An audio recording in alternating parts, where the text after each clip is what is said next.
Henri Maé, si brutalement, à cet instant précis où nous parlons, vous appreniez que vous n'avez plus qu'un quart d'heure devant vous, quelles seraient vos réactions? Que feriez-vous? Que diriez-vous?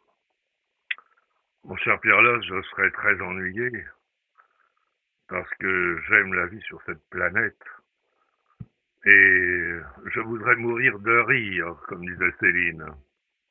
Je ne suis pas tellement pressé. C'est Martini, lui, qui disait on manque de renseignements précis sur l'au-delà. En tout cas, ma famille, mes amis, la nature, les petits oiseaux et puis la mer, j'aurais bien du mal à quitter ce monde. Et la mort par rire, on n'a jamais vu ça. Hein. La mort tout confort, comme le laboureur et ses enfants, ça, c'est une fable. Laboureur, bien tassé dans ses oreillers, sans souffrance, donnant des conseils à sa petite famille réunie, sous l'œil du petit Jésus, là, accroché au mur, ben, on n'a pas encore vu ça très souvent. L'homme court après les morts anormales, les morts aussi par usure, n'est-ce pas? Il court après les morts anormales comme les morts guerrières, les morts accidentelles, au nom de slogans comme patrie, travail, liberté.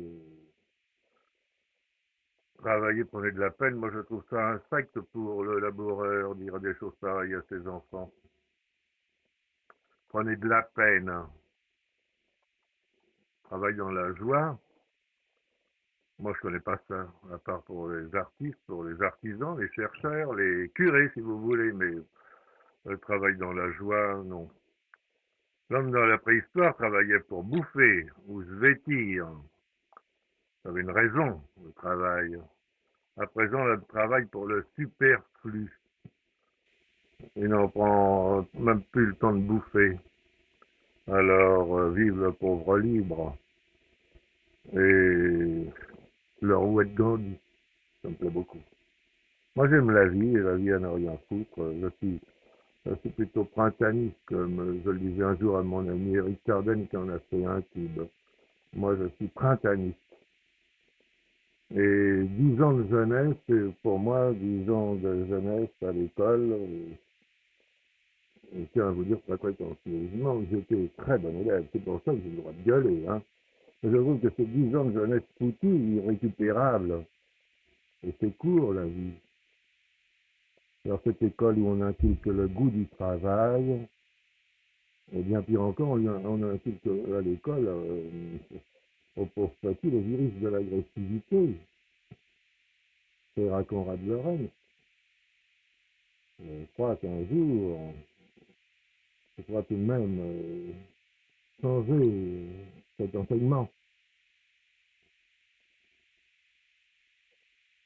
J'aurais voulu passer ces 10 années dans des écoles de plaisir, moi, d'imagination, tout le monde à l'école de ça, avec des profs agrégés en joie, des profs docteurs en menu plaisir, des profs qui dansent, amoureux de la nature, irradiants.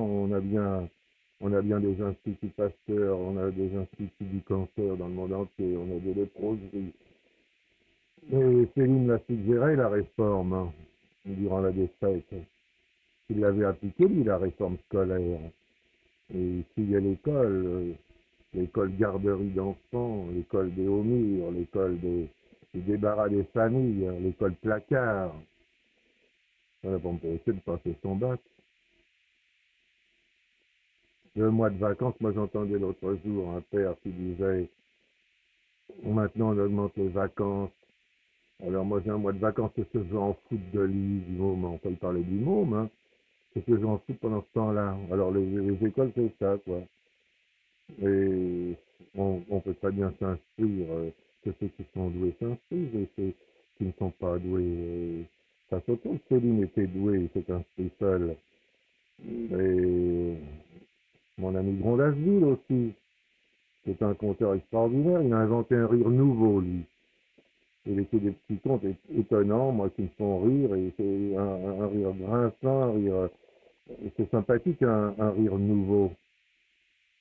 À 50 ans, lui, à 50 ans, il s'ennuyait dans un village. Il s'est mis à apprendre le grec et si bien qu'il a découvert une faute qu'il a signalée à l'académie et il a reçu un peu de 25 000 francs. Eh ben, ceux qui aiment l'instruction, comme mon ami Céline, comme mon ami Grondasville, comme mon ami Éric Mazet qui fait sa carrière littéraire qui dit pour être agrégé en français, eh ben, ça n'empêche pas de s'inscrire encore en plus dans une norme qui n'est pas celle de la faculté. Éric Mazet, et il aime s'inscrire, Céline, j'en connais beaucoup, puis André Ursin aussi, il aime s'inscrire, il s'est inscrit tout seul, j'en connais beaucoup, mon équipe, Joe Rodillon, André Ursin, ce sont des self-made man, Monin, ce sont des self-made men, et ils ne sont pas loupés, ces gars-là, ils n'ont pas eu besoin d'école. Alors, je trouve que c'est 10 ans de foutu. C'est des 10 belles années. Quand un enfant naît, il est gay, il est joueur, on le maltraite, on l'encase, on le vexe. Les derniers sont vexés, traumatisés à vie, les derniers, les doux rêveurs, les gentils, faibles. Ouais, je me demande combien l'école déverse de futurs dingues, et des petits criminels en puissance, toujours bafoués à l'école, de mauvaises notes. Et puis en famille en plus, après, quand ils rentrent de l'école, c'est la famille qui se charge de leur faire des réprimandes. Moi, je fais fort en thème, ils sont tellement entre eux, et c'est très bien comme ça. À chacun sa façon de jouer, sans vexer les moins doués, vexer à l'école. Moi, après 10 ans d'école, moi, de Lafayette, à 18 ans, j'avais compris que j'étais hippie à vie. C'est une chose fabuleuse d'être né dans ce siècle où le progrès est en progression mathématique, en progression constante, électronique, nucléaire. Le progrès, n'est-ce pas? Moi, je suis né à une époque où on marchait encore à cheval ou à pied, et puis maintenant, c'est l'auto, c'est l'avion, c'est la lune, c'est le cosmos, c'est l'atome. L'atome, ça va être amusant, n'est-ce pas, l'atome? Si l'Amérique annonce la semaine de 4 jours, de 7 heures. C'est ça, grâce au progrès, nous allons avoir 3 jours de congés, de vacances. Et ben, si on n'a pas appris à s'amuser, on va s'emmerder alors. Alors, je vois les écoles de plaisir, moi. C'est l'heure de la réforme totale, il faut plus hésiter, n'est-ce pas? Parce que nous arrivons maintenant où il faut éveiller le bonhomme, il faut que l'oligarchie des savants prenne le pied sur les clowns, et puis c'est tout, n'est-ce pas? Moi, c'est l'amour de la vie qui compte. Il faut l'inculquer dès l'enfance à l'homme et qu'il sache que travailler, prendre de la peine, c'est la chose la plus emmerdante du monde. Et puis éteindre en lui ce virus de l'agressivité qui fait qu'il va toujours vers des morts prématurées. Oui, moi je dis qu'il faut éveiller l'homme. Et oh, dans notre époque, cette époque de progrès matériel, il est grand temps de faire un progrès d'amour de la vie. La bombe peut éclater d'un instant à l'autre. On dit toujours qu'elle peut éclater par volonté, bien sûr.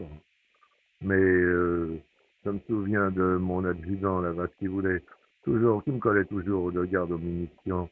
Il me disait, vous savez, mais elles éclatent par sympathie.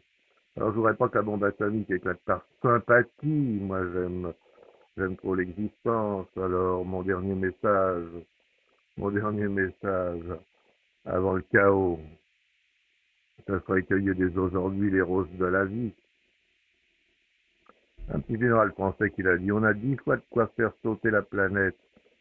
10 fois de quoi tuer tout le monde. Eh ben, on tue pas 10 fois un mort, on le tue une fois. Alors, tout ce pognon dépensé en conneries scientifiques, atomiques, guerrières, ça devrait être employé à autre chose. Moi, malgré 10 000 emmerdements dus à ma façon de vivre, et 100 000 pots de vache qui m'ont cerné, j'aime la vie. Et j'aspire à voir en ce siècle d'invention Moi, je ne sais pas, la jouvence de longévité, la clape gratuite, la pesanteur, la puissance du mot. Vous savez, ces âmes ouvre-toi et les murailles qui s'écroulent. On a la puissance du mot amour. Je pourrais encore ajouter un petit peu de scriptum. Un jour, je voulais acheter un très beau chien. Son propriétaire travaillait aux abattoirs de la Villette, à l'Essaudoir 306. Et près de la porte, grande ouverte, il y avait des moutons qui attendaient leur tour d'égorgement. Je me souviens l'un d'entre eux continuait à brouter une petite touffe d'herbe entre deux pavés. Vous venez d'entendre Le Dernier Message, une émission de Pierre Lost avec aujourd'hui Henri Mahé, accompagnement à la guitare de Anaïk Mahé Alosta.